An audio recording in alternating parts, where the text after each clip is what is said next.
മിശിഹായിൽ പ്രിയമുള്ള സഹോദരീ സഹോദരന്മാരെ, പ്രിയമക്കളെ, ഈ പ്രഭാതത്തിൽ job 37:14, the book of Job chapter 37 verse 14, ദൈവത്തിന്റെ അത്ഭുതങ്ങളെക്കുറിച്ച് അല്പനേരം ചിന്തിക്കുക.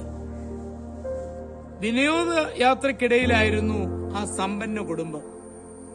ഒരു ഗ്രാമത്തിലെത്തിയപ്പോൾ അവിടെ ഒരു പുഴയിൽ ആ കുടുംബത്തിലെ കുട്ടികൾ നീന്താൻ ഇറങ്ങിയപ്പോൾ മുതിർന്നവർ ഭക്ഷണം പാകം ചെയ്യാനും മറ്റും തുടങ്ങി.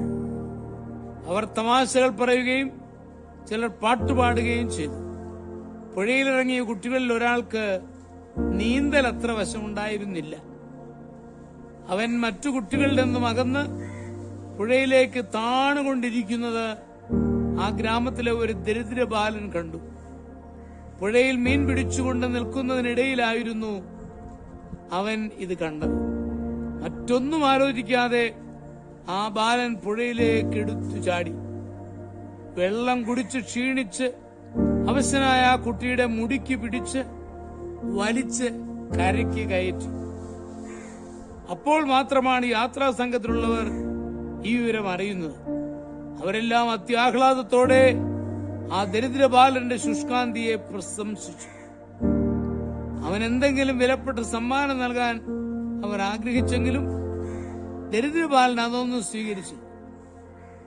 അവന്റെ വീട്ടിലെത്തി അവർ വാഗ്ദാനം പുതുക്കി. അവനെ കൊണ്ടുപോയി പഠിപ്പിച്ച് ഉന്നത സ്ഥാനത്തെത്തിക്കാമെന്ന് അവർ വീട്ടുകാർക്ക് ഉറപ്പ് നൽകി.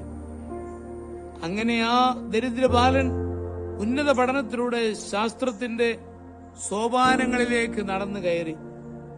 അന്ന് അപകടത്തിൽപ്പെട്ട കുട്ടിയായിരുന്നു പിന്നീട് ബ്രിട്ടീഷ് പ്രധാനമന്ത്രിയായ സർ വിൻസ്റ്റൺ ചർച്ചിൽ.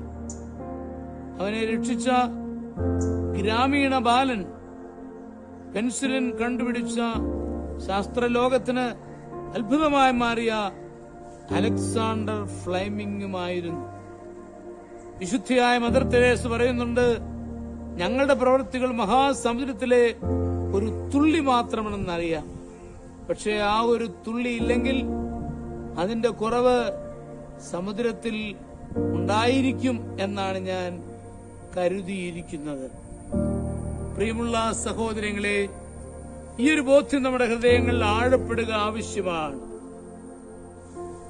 ദൈവത്തിന്റെ അത്ഭുതങ്ങളെ കുറിച്ച് ചിന്തിച്ചുകൊണ്ട് നമ്മുടെ ജീവിതം നയിക്കുമ്പോൾ നമ്മൾ അതിൽ വിജയമായി മാറുകയാണ്. നമ്മുടെ കർത്താവ് യേശുമിശിഹായുടെ കൃപയും പിതാവായ ദൈവത്തിന്റെ സ്നേഹവും പരിശുദ്ധാത്മാവിന്റെ സഹവാസവും പരിശുദ്ധ അമ്മയുടെ മധ്യസ്ഥതയും നിങ്ങളെല്ലാവരോടും കൂടി ധാരാളമായിട്ടുണ്ടായിരിക്കട്ടെ, എപ്പോഴും എപ്പോഴും എന്നേക്കും. ആമേൻ.